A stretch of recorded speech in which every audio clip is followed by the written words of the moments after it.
Good afternoon, friends. Myself Jansar Kishore.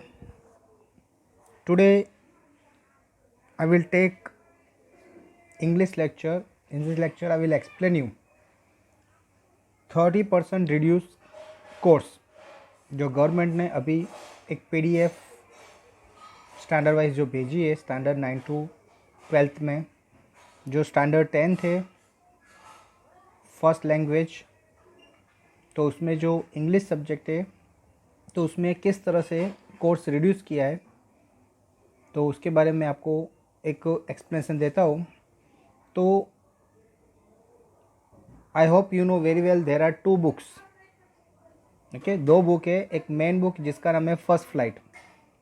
सो First Flight में आपको total 1 to 11 chapters है। तो 1 to 11 जो चैप्टर्स है उसमें जो चैप्टर नंबर 8 है वो रिड्यूस हो गया है, यानी वो निकल गया है। ओके, यानी ये चैप्टर आपको आएगा नहीं। ओके, उसके बाद जो पोएम है, जो पोएम में आपको चैप्टर नंबर 3 में जो पोएम है How to Tell Wild Animals, chapter number 7 में जो पोएम है द ट्रीज, चैप्टर नंबर 8 पूरा लेसन भी निकल गया है। उसकी जो पोएम है उसमें फॉग, ओके, वो भी निकल गई। और जो चैप्टर नंबर 10 है उसमें पोएम है फॉर एन.ए. ग्रेगरी। तो ये जो 4 पोएम है चैप्टर नंबर 3, 7, 8 और 10, ये सब पोएम उसमें से क्या हो गई, निकल गई। यानी ये जो पोएम्स है वो आपको करनी नहीं है, चैप्टर नंबर 8 नहीं करना है। ओके, ये मेन बुक की बात कर रहा हूँ कि मेन बुक जो आपकी फर्स्ट फ्लाइट है उसमें टोटल 1 to 11 चैप्टर्स है। उसमें चैप्टर नंबर जो 8 है, ओके, मिसबिल द ऑटर, ओके, वो जो चैप्टर का नाम है वो निकल गया है, यानी वो चैप्टर पूरा नहीं आएगा। और जो पोएम की बात करें तो हर एक लेसन के बाद में शायद हर एक में एक एक पोएम दी है।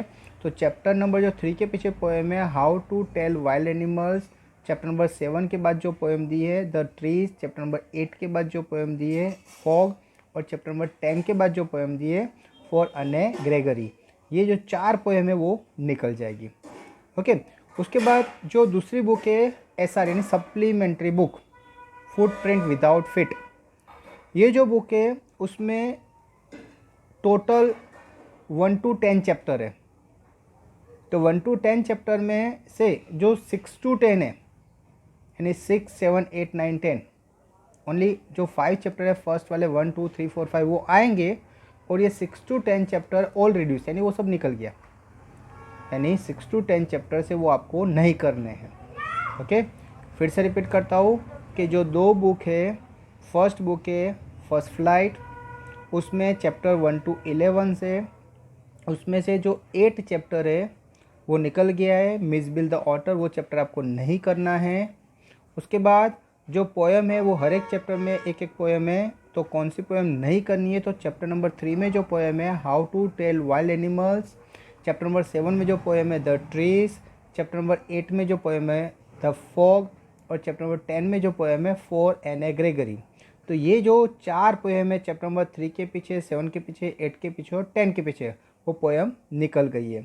जो SR बुक है सेकंड बुक, उसमें जो chapter number total number 1 to 10 है उसमें से 1 to 5 आपको आएंगे। और 6 to 10 चैप्टर है, ओके, 6, 7, 8, 9, 10, ये ऑल चैप्टर्स रिड्यूस, ये सब चैप्टर आपको निकल जाएंगे। ओके, अभी जो ग्रामर है, ग्रामर में बहुत सारे टॉपिक दिए, लेकिन हमें ग्रामर सब करना पड़ेगा। क्यों? क्योंकि ग्रामर के डिपेंडेंट ही आप, जैसे लेटर है, कॉम्पो है, दूसरे बहुत सारे जो क्वेश्चन के आंसर आप क्रिएट करते हो, तो उसमें कंपलसरी आपको ग्रामर का नॉलेज चाहिए। ओके, यानी ग्रामर में सब कराऊंगा, लेकिन फिर भी आपको यहाँ पर मैं आपको बता रहा हूँ कि कौन कौन से टॉपिक उन्होंने मना किया है। तो एक तो पंक्चुएशन मना किया है, second interchange exclamatory to assertive, actually उन्होंने गलती से एक्सक्लेमेटरी टू इंट्रोगेटिव लिखा है, लेकिन ऐसा कोई टॉपिक है ही नहीं, एक्सक्लेमेटरी टू एसरेटिव है। फिर interchange affirmative to negative, affirmative to negative और नेगेटिव टू अफर्मेटिव होता है, वो एक टॉपिक निकाल दिया है।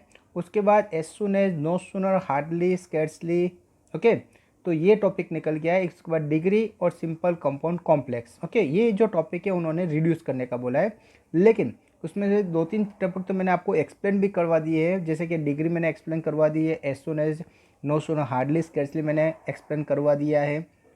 ओके, ये सिंपल कंपाउंड कॉम्प्लेक्स मैंने करवाया नहीं, वो मैं आपको करवा दूंगा, क्योंकि ये आपको कहीं ना कहीं आगे भी काम में आने वाला। दूसरा, whenever you make the any sentence, तो सेंटेंस में भी आपको यूज़ होगा। उसके बाद ये affirmative to negative, negative to affirmative, और एक्सक्लेमेटरी टू असर्टिव, और असर्टिव टू एक्सक्लेमेटरी, ये भी टॉपिक आपको काम में आने वाला है, इसलिए वो मैं आपको करवा दूंगा। ओके, यानी ये टॉपिक रिड्यूस हो गए, लेकिन ग्रामेटिकल मोस्ट ऑफ आपको सब करना पड़ेगा, क्योंकि आपको जब when you make the sentence, आपको जब फ्रेम करना है सेंटेंस, जैसे कि आपको कॉम्पो बना रहे हो, लेटर बना रहे हो, ओके, तो क्वेश्चन के आंसर बना रहे हो, तो उसमें आपको ये सब जो टॉपिक्स है उसको यूज़फुल होते हैं। ओके, उसके बाद जो राइटिंग सेक्शन है उसमें प्रोज कॉम्प्रिहेंशन और पोइट्री कॉम्प्रिहेंशन, ये जो आपको आता है उसमें उन्होंने मना किया है, लेकिन कंपलसरी जो पेपर स्टाइल है, अकॉर्डिंग टू पेपर स्टाइल, ये प्रोज कॉम्प्रिहेंशन और पोइट्री कॉम्प्रिहेंशन कंपलसरी आने वाला है। अभी उन्होंने बोला है कि रिड्यूस किया है, तो अभी उसकी जगह क्या आएगा वो कुछ डिसाइड नहीं किया, पेपर स्टाइल चेंज होने का कुछ बोला नहीं है। तो शायद मे भी हो सकता है कि ये जो प्रोज कॉम्प्रिहेंशन पोइट्री कॉम्प्रिहेंशन शायद आपके जो टेक्स्ट के लेसन है उसमें से आ सकता है।